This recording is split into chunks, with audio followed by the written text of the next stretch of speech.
में हमने जो काम देखा है उस काम को और आगे कैसे बढ़ाना है ये कार्यकर्ताओं का परिश्रम बोलता है।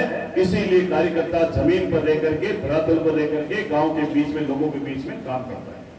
हमें पता है कि हम सब लोगों से मिलते हैं, लोगों की राय लेते हैं और लोगों की राय के आधार पर ये कह सकते हैं कि आज भी फजललाल जी के 2.5 साल के शासन में लोगों को मुश्किलें नहीं हुई।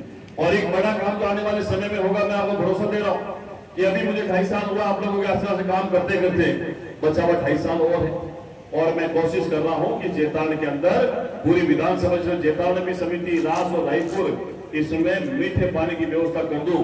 और ये मीठा पानी जलाई से आएगा है, लेकिन आने वाले समय में इसी अजमेर साइड से ये जो बिशनपुर का पानी आता है उसको लाने पर तेज गति से काम चल रहा है। बहुत जल्दी खुशखबरी अपने को मिलेगी। मुख्यमंत्री ने हम सब लोगों को भरोसा दिलाया है कि जेताल और रायपुर रास के अंदर वो व्यवस्था करने के पानी की आने वाली पीढ़ियां याद करेगी।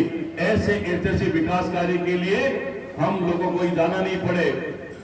अगर एक बार ये विकास कार्य रुक गया तो लंबा इंतजार हम सब लोगों को करना पड़ेगा। मैं तो इसी 2.5 साल में ये घोषणा करवा दूंगा, काम शुरू करवा दूंगा।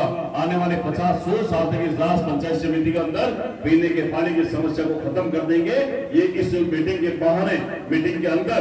और मैं आप सब लोगों से निवेदन करना चाहता हूँ, सबसे बड़ी समस्या वाली पानी की यहाँ की, इस बार मैं पूरा काम कर रहा हूँ और ईमानदारी से मैं आपको कहता हूँ इस मेरे बचे हुए कार्यकाल के अंदर ये काम मैं करवा दूंगा, ताकि आने वाले समय में लोगों को ये समस्या नहीं रहेगी। सड़कों की समस्या को ठीक कर देंगे, पानी की समस्या को ठीक कर देंगे। पंचायत समिति बनेंगे तो जो जी राम जी के अंदर रोजगार होता है उसके काम कर देंगे। पक्के निर्माण गांव के अंदर है वो पूरा करने का काम हम सब लोग करेंगे। तो ये हमारी सामूहिक जिम्मेदारी बनती है कि हम सब मिलकर के काम करेंगे। हो सकता है मेरे से किसी से कोई काम नहीं हुआ होगा, किसी ने फोन किया होगा, फोन पे बात नहीं होगी, ये वक्त नहीं है अब हम इस प्रकार की छोटी छोटी बातों को लेकर के पार्टी को मजबूती की बजाय कमजोर करें। ऐसा हमारा स्वभाव नहीं होना चाहिए, क्योंकि हमने देखा होगा एक समय ऐसा भी था, लगातार मेहनत करने के बाद भी जीत नहीं मिलती थी, लेकिन फिर भी हम लोग मैदान नहीं छोड़ते थे। आज हमारे पास ऐसा समय नहीं है, आज पार्टी मजबूत है। इस पार्टी को और मजबूत करने की हमारी जिम्मेदारी है। यहाँ सारे जाति, धर्म के और समाज के लोग यहाँ विराजमान हैं।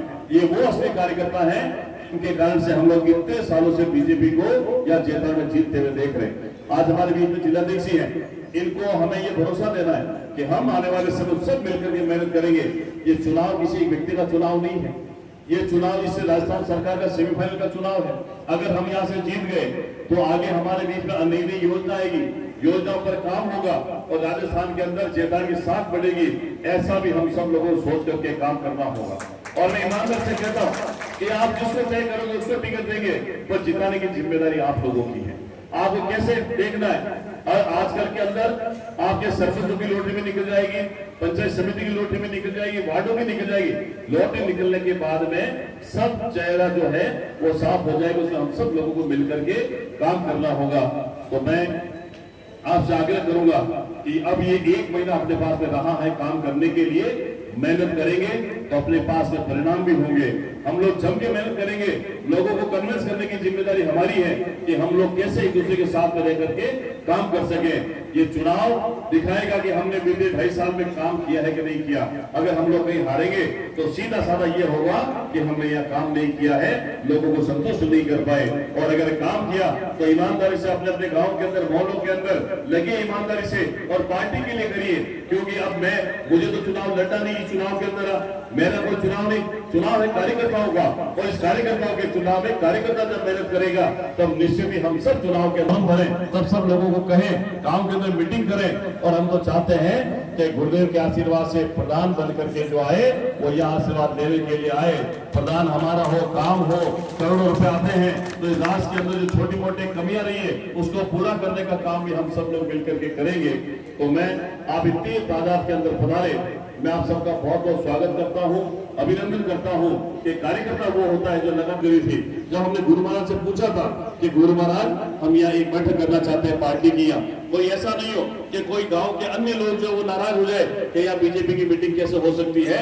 तो गुरुदेव का आशीर्वाद लेके ही हमने ये मीटिंग आयोजित करी है। और हमें तो पता है, हम सबको पता है कि हमारे ऊपर तो छापे गुरुदेव की लगती है और गुरुदेव के आशीर्वाद से आज हम तो यहाँ है। और हम अगर कहीं भी नहीं रहे तो हमें लगेगा कि हम पूरे विश्वास के साथ में आप लोगों के बीच में आए हैं। हमें भी जनता के बीच में जाना है। ये लोगों को कहना है कि आपका कोई काम होगा, जिस तरीके से मोदी जी की गारंटी है काम कराने की, वही गारंटी इस चुनाव के अंदर जनता को देके आ जाना। अगर 2.5 साल के अंदर कोई काम बच जाए आपकी दी हुई गारंटी का, तो 2.5 साल बाद में जब चुनाव आए तब वो हिसाब मेरे से ले लेना कि जब आपने कहा था और ये काम नहीं हुआ था। ये गारंटी मैं आपको दे सकता हूँ और एक विश्वास आपके साथ में कह सकता हूँ। आइए मिलकर के हम सब लोग मेहनत करें।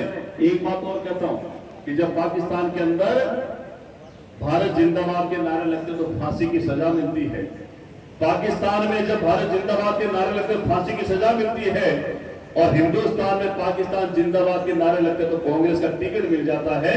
ये बात भी आप लोगों को देखनी होगी। हाँ, ये जो लोग कांग्रेस वाले कह रहे, कांग्रेस वाले पूरे देश के अंदर आप देखिए, मोदी से मजबूत कोई व्यक्ति नहीं, मोदी से मजबूत कोई विश्वसनीय नेता नहीं है, लेकिन जिस तरीके की अराजकता का माहौल देश की संसद